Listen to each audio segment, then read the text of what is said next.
예수님의 이름으로 기도합니다. 아멘.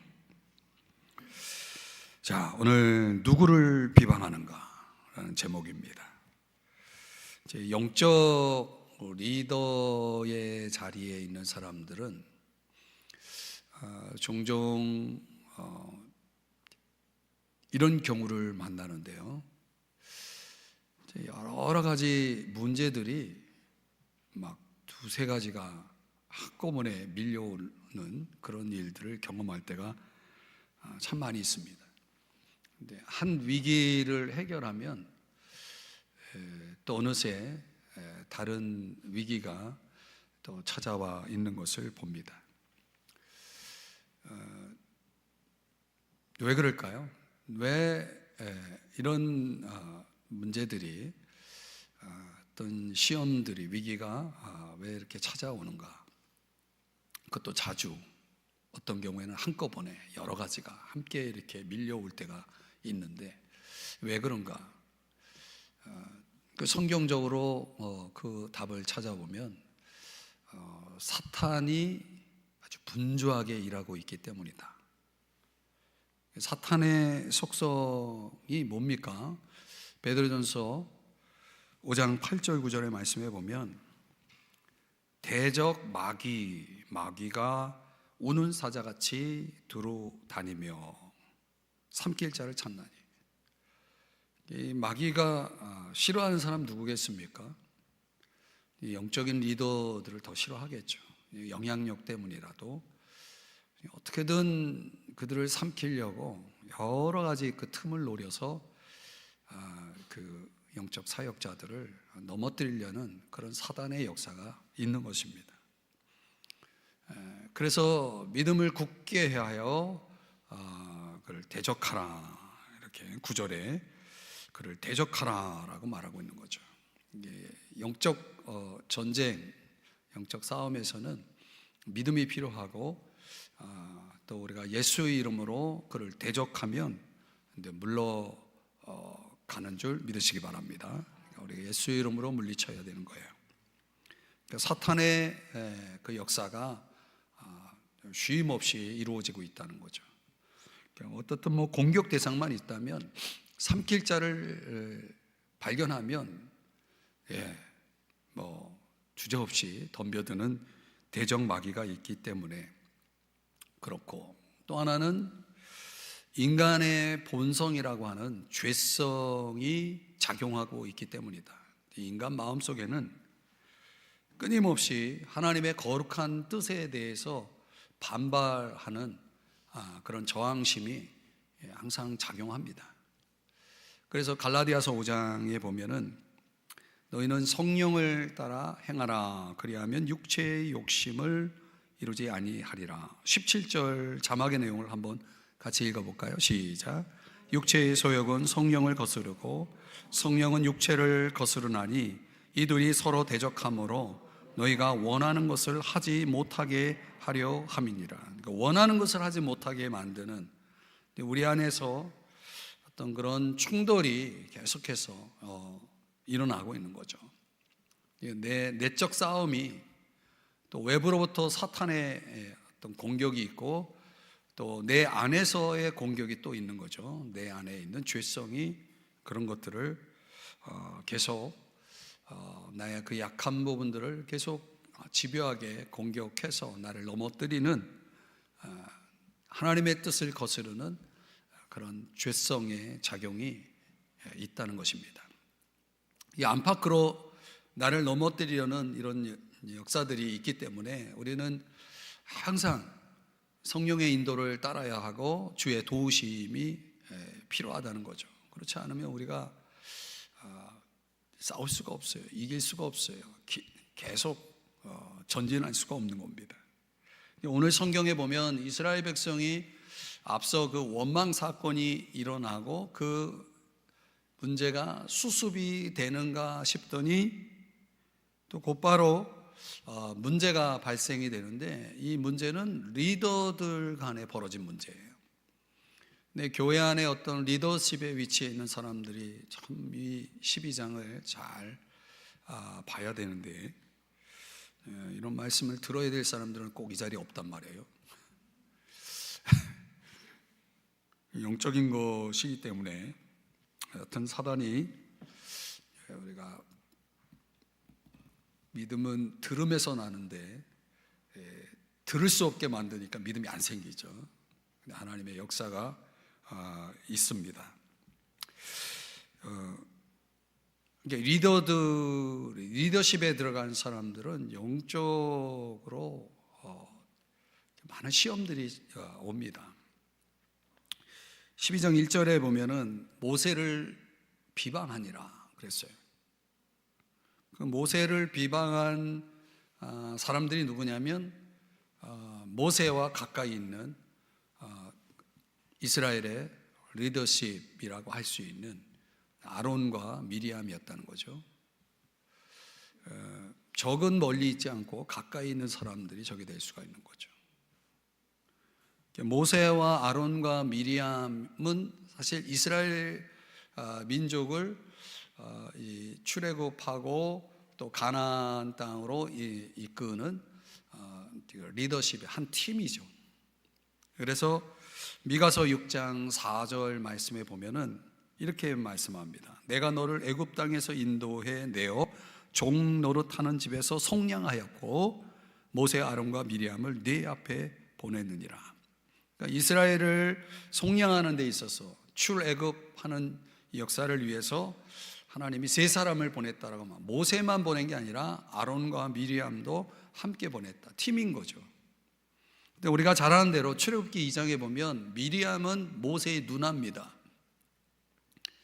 그리고 이 미리암이 이 동생 모세의 생명을 구하기 위해서 하나님이 특별히 쓰시는 것을 이제 출애굽기 2장에 보면 우리가 알 수가 있습니다. 그리고 출애굽해서 이제 홍해를 건넌 사건 이후에 이스라엘의 여자들, 여인들을 대표해서 하나님을 찬양하도록 그 앞에서 지휘했던 사람이 미리암입니다. 이스라엘의 모든 여성들의 대표자로서 하나님을 찬양하는 일에 쓰임을 받았던 일종의 선지자였다라는 것을 말씀합니다. 그래서 출애굽기 15장 20절에 보면 아론의 누이 또 모세의 누이이기도 하죠. 선지자 미리암이 선지자라고 말씀하고 있죠. 손에 소고를 잡음에 모든 여인도 그를 따라 나오며 소고를 잡고 춤추니 그 앞에서 가장 앞에 서서 하나님을 찬양하고 그 미리암의 그 찬양의 대열에 여인들이 다 함께 또 따르고 있는 모습을 이제 보여줍니다. 굉장한 여성 리더십이죠. 또 출애굽기 7장 7절에 보면 아론은 또 누군가? 아론은 나이 차이로는 3살 차이인데 모세의 형입니다. 출애굽기 4장에 보면 이 형 아론이 모세가 바로를 대면하는 일에 이렇게 도움을 줍니다. 그리고 우리가 잘 아는 대로 아론은 첫 번째 대제사장 역할을 하잖아요. 어떻게 보면 이 아론도 이스라엘 민족의 아주 중요한 리더십 중에 한 명이었다는 것을 알 수가 있습니다. 어떻든 미리암도 아론도 모세도 다 하나님의 종이에요. 그런데 이스라엘 백성들이 분명히 아는 것은 뭐냐면 그 세 사람 중에 모세가 하나님이 선택한 리더라고 하는 것을 분명히 알고 있었던 거죠. 자, 그런데 이렇게 한 팀이 돼서 이제 모세를 도왔던 아론과 미리암이 또 형이고 누나 아닙니까? 이 아론과 미리암이 모세를 비방했다는 거예요. 좀 이해가 되지 않죠? 근데 그 비방하는 데 있어서 비방하다, 오늘 1절에 비방하다라고 하는 이 단어가 그 동사 형태가 여성형이에요. 나중에 그 하나님의 징벌을 받는 데 있어서 미리암이 징벌을 받게 되죠. 이런 걸 보면 이 비방하는 일에 누가 더 주도적이었냐? 우리가 바로 이제 미리암이 더 주도적이었다라고 하는 것을 잘 알 수가 있습니다. 자, 오늘 이 시간 우리가 함께 생각해 볼 것은 이 비방의 문제, 이 아론과 미리암의 이 비방의 사건이 우리에게 던지는 아주 큰 교훈이 있습니다. 그걸 같이 한번 생각해 보려고 합니다. 첫 번째는 비방의 이유를 통해서 우리가 배울 것이 있는데요. 오늘 성경 1절을 다시 보시면 이제 모세를 비방하는 그 표면적인 이유가 뭔가 했더니 구스 여자를 취하였더니, 여러분 기억하십니까? 모세의 아내 이름이 뭐죠? 십보라죠.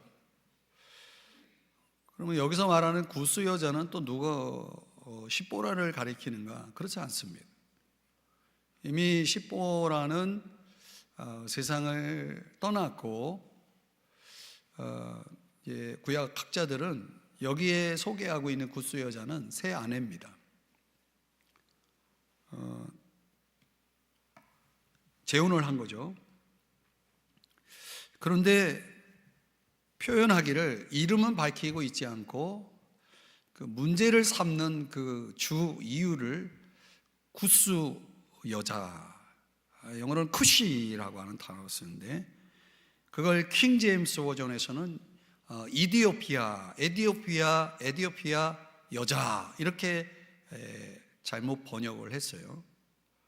여러분, 그 에디오피아라는 나라가 어디 있습니까? 지도를 보면 아프리카에 있잖아요. 근데 원래 이 구스는 이 애굽에서 좀 가까운, 애굽 근처에 있는 사람들을 가리킬 때 구스 사람 이렇게 얘기하거든요. 근데 구스 여자는 애굽 근처에 사는 사람이었다는 거죠. 그렇게 해놓고 보면 우리가 아프리카 여인으로 생각하는 그런 어떤 번역상의 오류로 인해서 이거 뭔가 왜 아프리카 여인을 모세가 갑자기 자기 아내로 맞이했겠는가? 아무리 생각해도 이 근거가 맞질 않아요.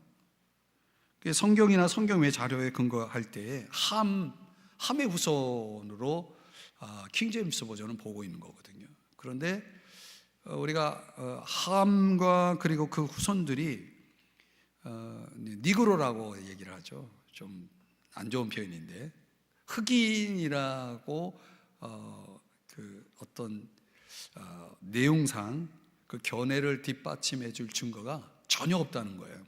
그러니까 함 후손은 흑인이 아닙니다. 여러분들이 지금까지 그렇게 이해하고 있다 그러면 그걸 지워버려야 됩니다. 그건 잘못된 상식입니다. 이 구스 여자를 새 아내로 맞이한 이 문제가 이 어떤 족속이 다른 인종을, 다른 족속을 아내로 맞이한 것을 문제시하는 차원이라고 한다면 그것은 번역상 오류에 의해서 잘못 해석된 것이다. 어떻든 구스 여자를 아내로 맞이한 것에 대해서 출애굽기 34장 11절 말씀에, 그리고 16절 말씀에 의하면요, 하나님이 이스라엘 백성들에게 절대 결혼의 대상으로 해서는 안 될 결혼을 금지시킨 족속이 있었어요. 그 족속이 뭐냐? 성경대로라면 아모리 족속, 가나안 족속, 헷 족속, 브리스 족속, 히위 족속, 여부스 족속이에요. 이 모든 족속들은 어디에 있는 족속입니까? 가나안 땅에 있는 족속이죠. 그러니까 그 족속과 결혼을 금지시켰는데 구스 여자를 맞이한 거에 대해서는 하나님이 금지시킨 바가 없어요. 성경에 어디에도. 그러니까 하나님은 모세의 새 아내 구스 여자를 맞이한 거에 대해서 하나님은 문제시하지 않았다는 거죠. 그걸 허용하셨다는 거예요.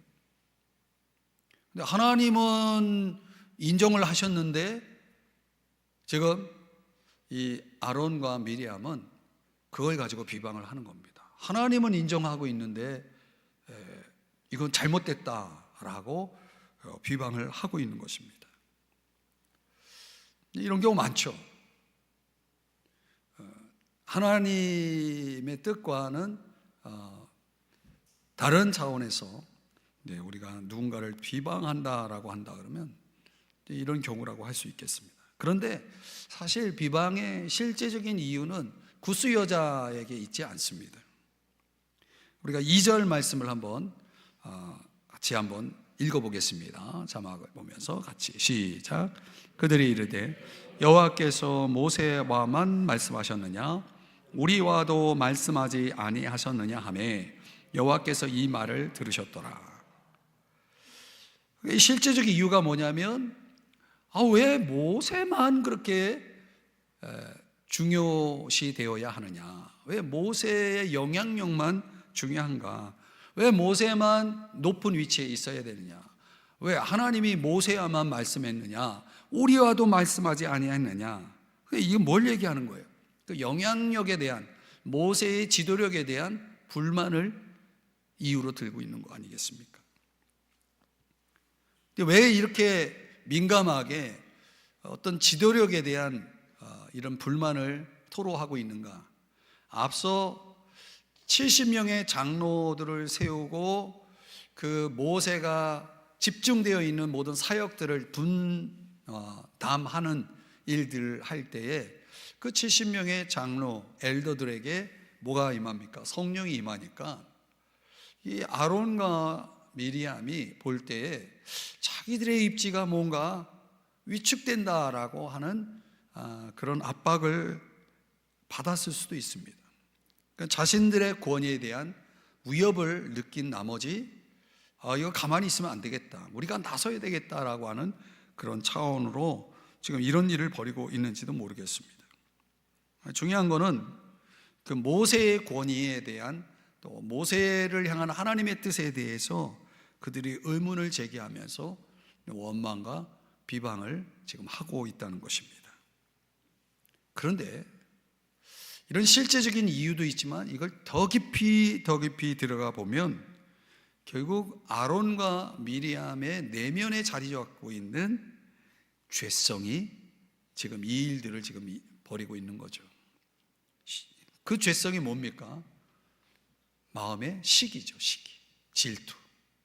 모세가 높은 위치에서 그 리더십 영향력을 끼치는 것에 대한 그런 질투, 인간적인 시기가 지금 모세를 비방하면서 은근히 자신들을 높이려는 그런 마음을 드러내고 있다는 것입니다. 이런 경우 참 많아요. 근거 없는 비방을 하면서 은근히 자기를 높이는 그런 경우. 마태복음 23장 12절에서 예수님께서 하신 말씀이 뭡니까? 누구든지 자기를 높이는 자는 어떻게 돼요? 낮아지고 자기를 낮추는 자는 높아진다. 이게 이제 원리거든요. 모세는 모세 스스로를 본인이 높인 적이 없어요. 모세의 권위는 하나님으로부터 왔기 때문에 하나님이 하시는 일이거든요. 이 아론과 미리암이 이걸 인간적으로 해석을 하는 거예요. 근데 이런 터무니없는 비방에 대해서, 말도 안 되는 비방, 억지 비방에 대해서 모세가 어떻게 대응하는가 보니까 그냥 거기에 반응을 하질 않아요. 그건 그런 게 아니고 하면서 자기를 변호하지도 않아요. 그리고 어떻게 하냐면 주님께 맡기고 있는 모습을 봅니다. 그걸 드러낸 게 3절인데요. 모세는 온유함이 지면의 모든 사람보다 더하더라.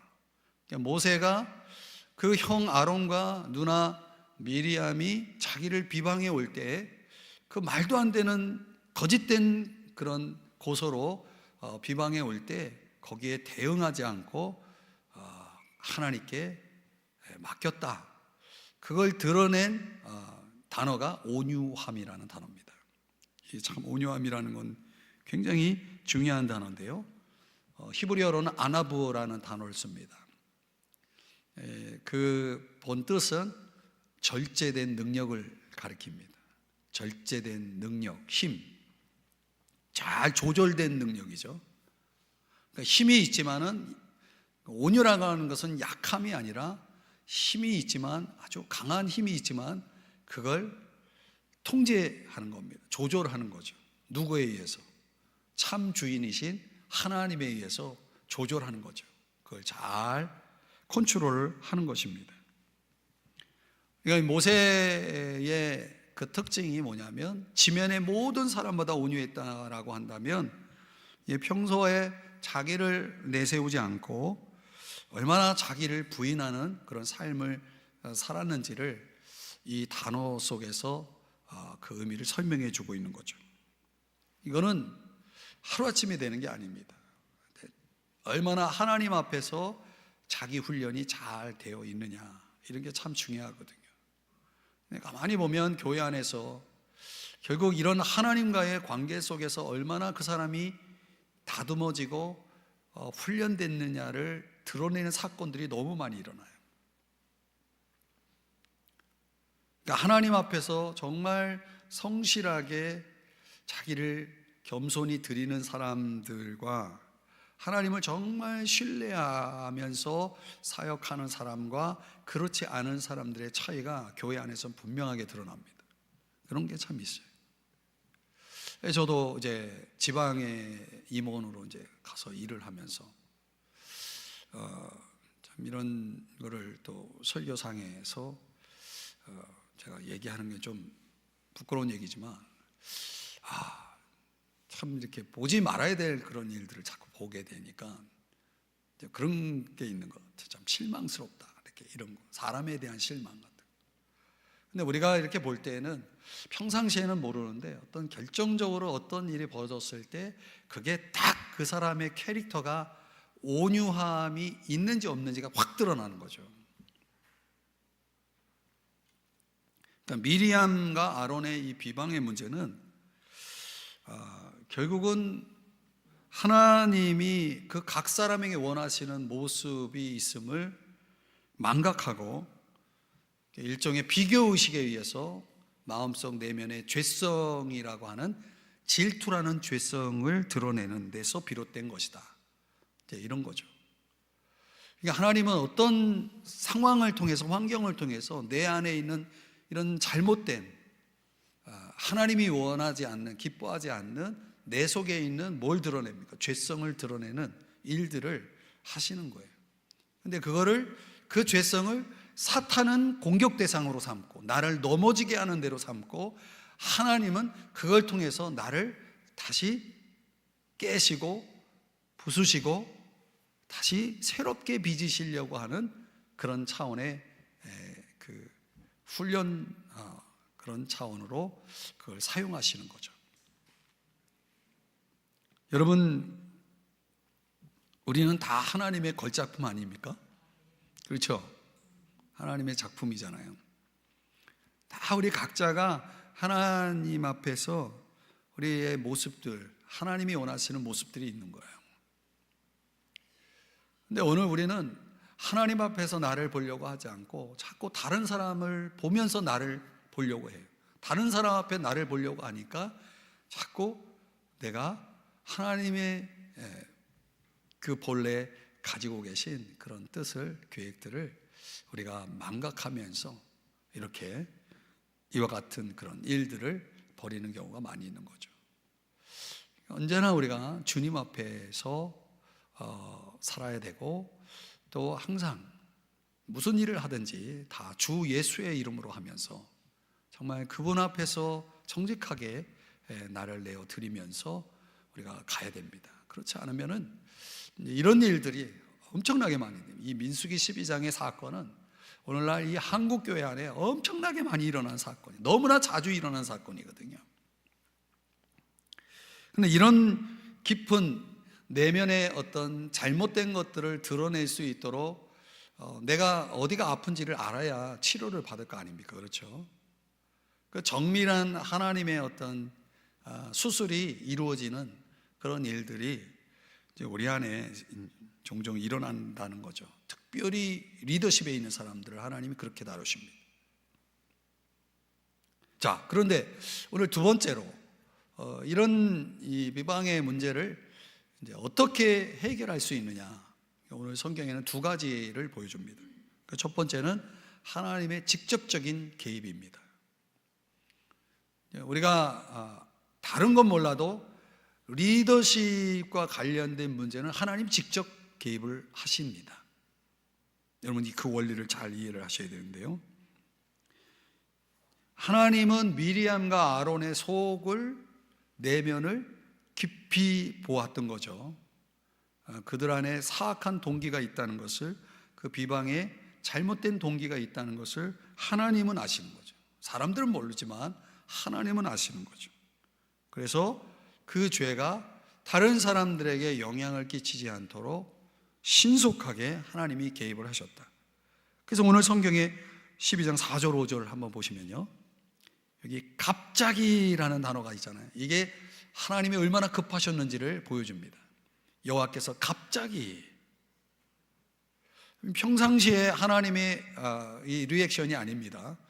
갑자기 모세, 아론과 미리암에게 이르시되 세 사람을 다 불러놓고 회막으로 나오라, 이렇게 말씀을 하시는 겁니다.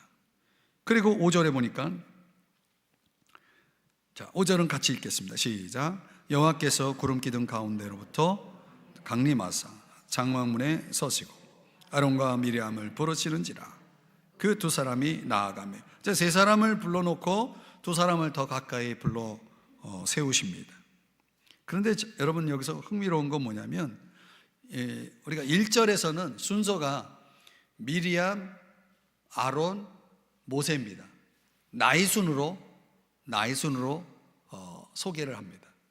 근데 4절, 조금 전에 4절 본문에서는 반대예요. 모세, 아론, 미리암. 하나님이 볼 때에는 인간적인 혈육의 나이로는 미리암이 제일 앞에 있지만 가장 맞이죠. 그러나 하나님 보실 때는 영적 리더십은 모세가 앞이에요. 그러니까 모세를 하나님이 최우선으로 생각을 하시는 거죠.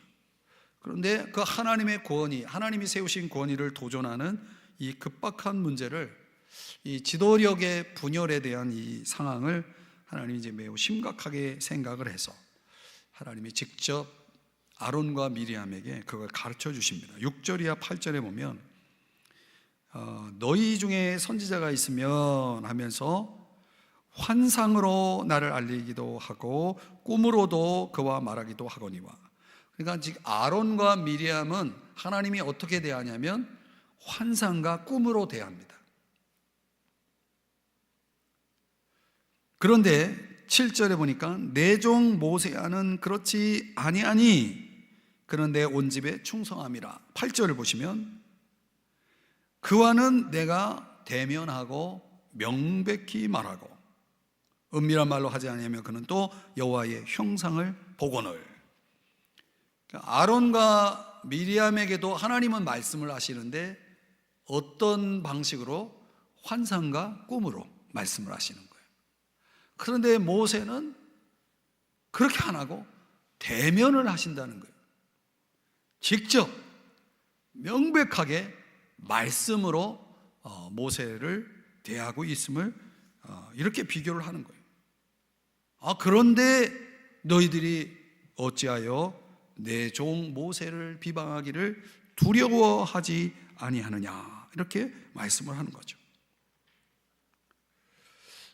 그러니까 결국은 미리암과 아론은 모세를 대적한 게 아니라 하나님을 대적한 거예요. 왜? 하나님이 세운 자니까. 그래서 하나님이 이제 이런 판정을 내리고 미리암에게 심판을 내리시는데 9절 10절에 보니까 우리가 잘 아는 대로 미리암이 나병에 걸리게 됩니다. 여러분, 우리가 신앙생활 하면서요, 하나님이 세우신 리더를 비방하는 죄는 결코 범하지 않아야 됩니다. 이 민수기 12장이 우리에게 가르쳐 주는 거예요. 지금 이 사안이 보통 심각한 게 아닙니다. 다른 사람도 아니고 모세의 누나 누이고 모든 여성들을 대표하는 리더, 선지자라고 해도 하나님 뜻을 거스르니까 하나님이 바로 미리암을 치십니다. 나병에 걸리게 하셨다는 거죠. 하나님이 원치 않는 일들을 하게 되면 어떤 경우에는 하나님이 이렇게 직접 개입을 하신다는 거죠. 자, 여기에 대해서 아론이 이 심각성을 깨달은 거예요. 야, 이거 큰일 났다. 우리 누이가 지금 저렇게 나병에 걸렸다. 여러분, 나병과 관련돼서는 우리가 레위기에서도 보지만은 이스라엘 백성들이 하나님 앞에 가장 큰 벌을 받을 때 나병에 걸리거든요. 이 가장 큰 벌이에요. 이 심각성을 알고 곧바로 누구에게 가냐면 모세에게 달려가는 거예요. 아론은 지금 하나님을 상대하지 않고 지금 모세에게 달려갔다. 이건 뭔 얘기합니까? 여러분, 사람에게 잘못하고 사람에게는 안 가고 하나님에게 그냥 잘못했다고 하고 끝나는 사람들이 있어요. 난 그런 사람들이 참 어리석다고 봐요. 아론이 하나님 잘못했습니다. 나병은 누가 준 거예요? 하나님이 주셨잖아요. 하나님 잘못했습니다. 그리고 하나님 앞에 잘못을 구하면 내가 할 일을 다 했다 생각하는데, 보세요. 아론이 하나님을 찾지 않습니다. 지금 모세에게 잘못했기 때문에 모세에게 가는 겁니다. 그러면서 뭐라고 말합니까? 11절에 보니까 아론이 이에 모세에게 이르되 슬프도다. 내 주여, 우리가 어리석은 일을 하여 죄를 지었으나. 여기 복수를 사용하고 있어요. 내 주여, 우리가. 그러니까 아론도 이 죄에 자유로울 수가 없는 거죠. 함께 동조를 했기 때문에. 그런데 벌은 누가 혼자 받고 있습니다. 미리암이 혼자 받고 있는 거죠. 그러면서 청하건대 그 벌을 우리에게 돌리지 마소서. 12절에 보니까 그가 살이 반이나 썩어 모태로부터 죽어서 나온 자 같이 되지 않게 하소서. 지금 뭐 하고 있냐면, 아론은 대제사장이지만 중재자가 필요했던 거예요. 이건 하나님을 대하는 문제가 아니라 모세를 통해서, 모세라는 중재자를 통해서 하나님 앞에 다시금 회복되는 그런 은혜가 필요했던 거죠. 일종의 우리가 죄를 지었다라고 말하는 것은 회개죠. 참된 회개입니다. 회개는 어떻게 해야 되는가? 사람에게도 회개를 해야 됩니다. 내가 잘못했습니다 라고 인정을 해야 되는 거예요. 근데 오늘날 보면 이런 성경적인 원리를 제대로 이해하지 못하고 잘못한 것은 사람에게 잘못해놓고 하나님 앞에서 회개하고 끝나버려요. 그거 회개 아닙니다. 문제가 해결되지 않아요. 그래서 그 나병이 고침을 받아야 된다면 그거는 그 당사자, 상처를 받은 당사자가 그 사람을 위해 용서의 기도를 해야 그게 문제가 다 해결되는 거예요. 그래서 모세의 기도를 통해서만이 이 문제가 해결될 수 있다는 것을 아론은 그 원리를 잘 알고 있었던 거죠. 여러분, 이걸 잘 적용하셔야 됩니다. 앞으로 신앙생활하면서 모세는 그냥 가만히 있는 거예요. 뭐 형이 와가지고 누나가 와가지고 자기 뭐 말도 안 되는 거 가지고 비방하고 막 그래도 가만히 있는 거예요. 하나님께 맡기고. 지금 하나님이 다 알아서 하시잖아요.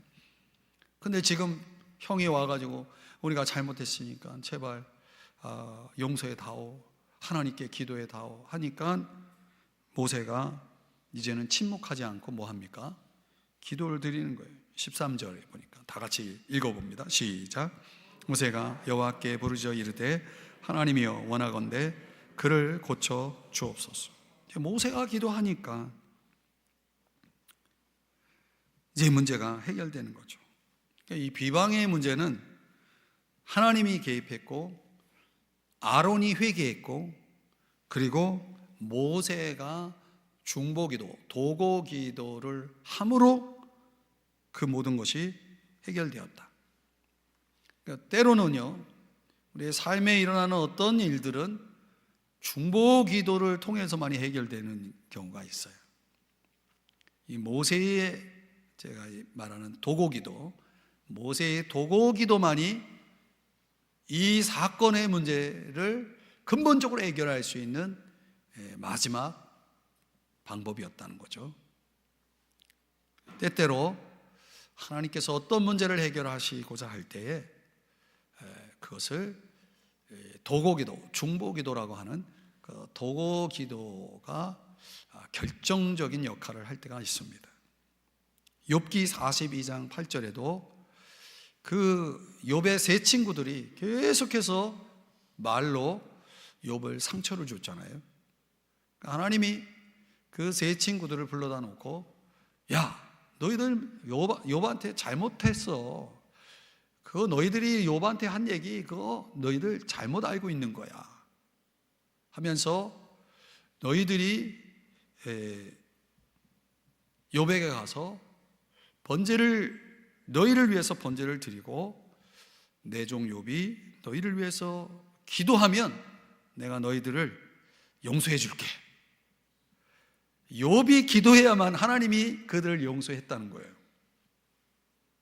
이게 얼마나 중요한 원리입니까? 여러분 아십니까? 그래서 욥이 기도하고 그 친구들이 용서를 받은 거 아닙니까?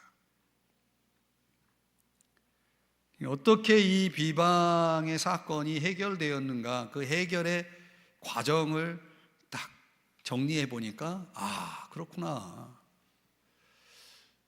이 아론의 회개와 그리고 모세의 기도가 그 해결책이었다라고 하는 것입니다. 이 원리를 우리가 생활 속에서, 신앙생활 속에서 잘 적용을 해야 됩니다.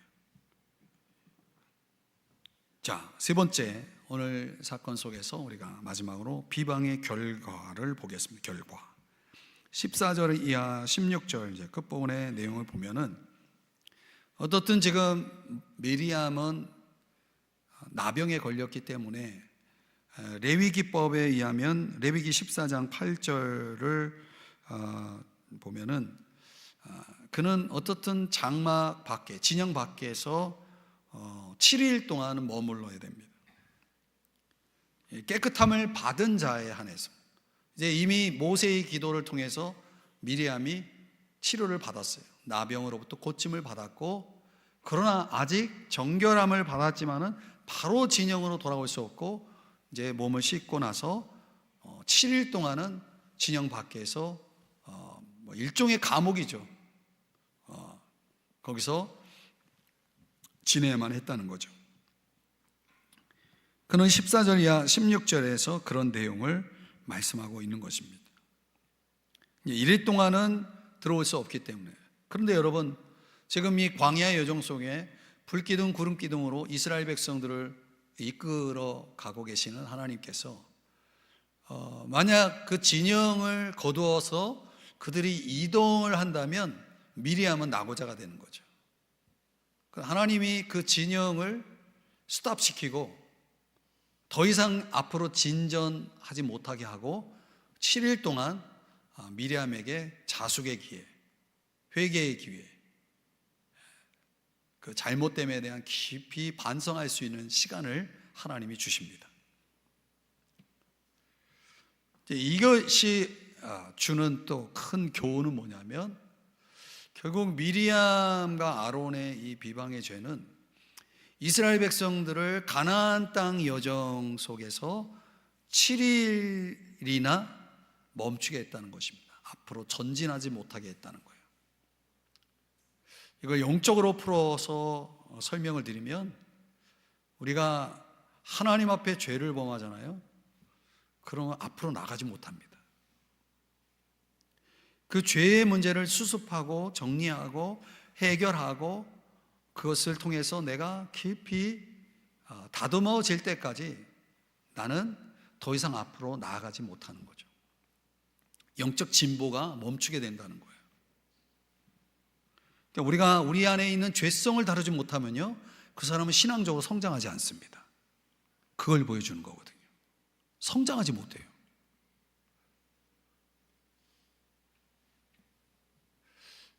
이건 하나님께서 그 사람에게 주는 더 큰 죄입니다. 죄의 값입니다.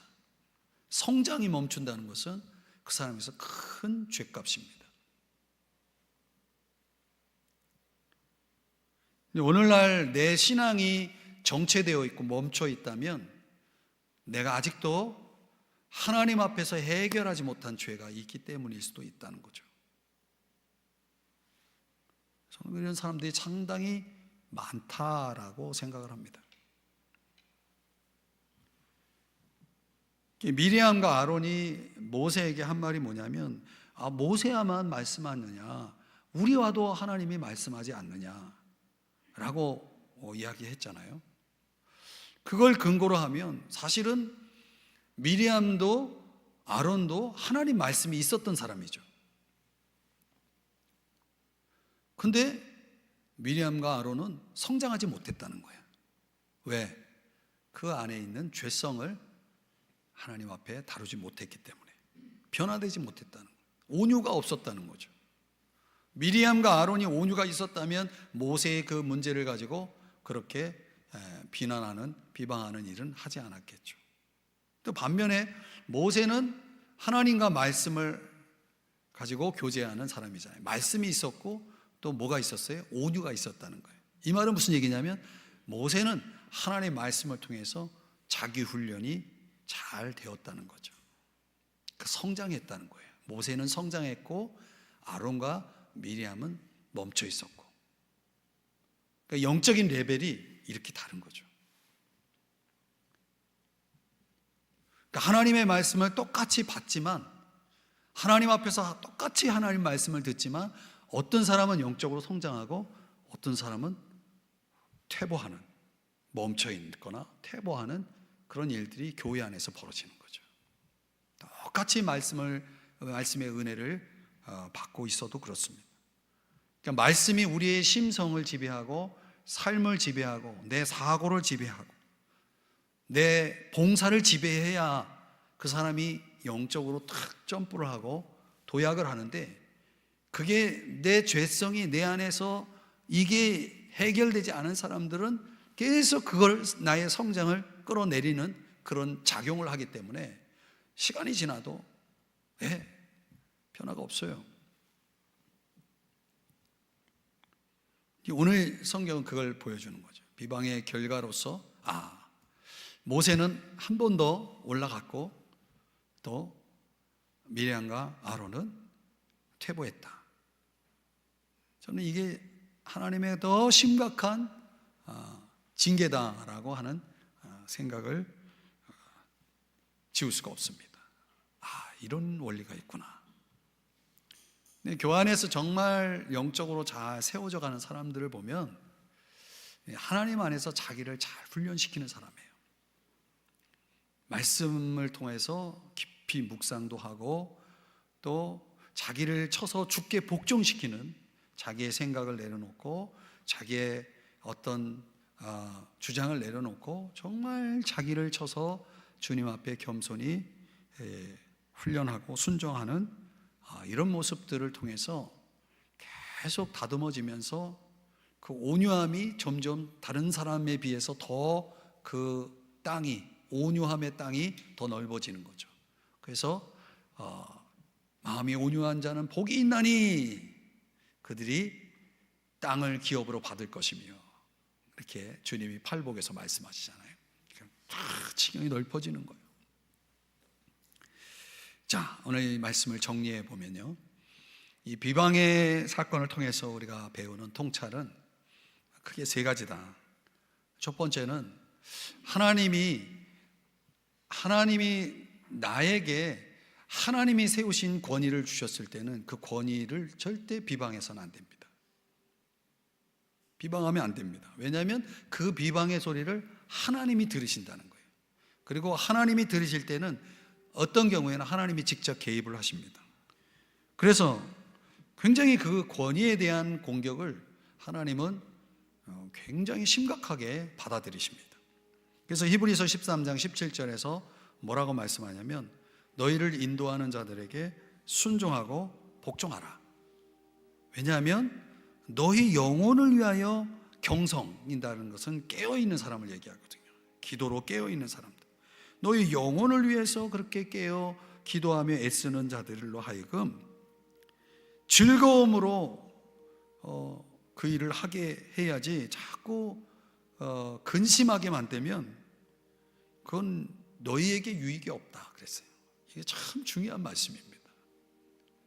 영적 리더를 자꾸 근심시키면 그 사람에게 전혀 축복되지 않습니다.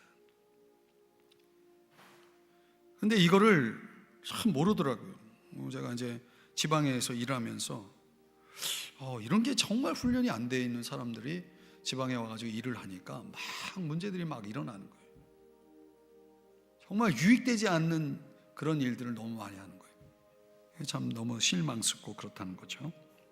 두 번째 오늘 우리가 배우는 통찰이 뭐냐면 각자의 부르심에 충성해야 된다는 거예요. 하나님은 리더는 리더대로 또 우리가 있는 자리에서 하나님은 우리 각자의 부르심이 있고 사명이 있다는 거죠. 그래서 고린도전서 7장 17절에서 말씀하기를 하나님이 각 사람을 부르신 그대로 행하라.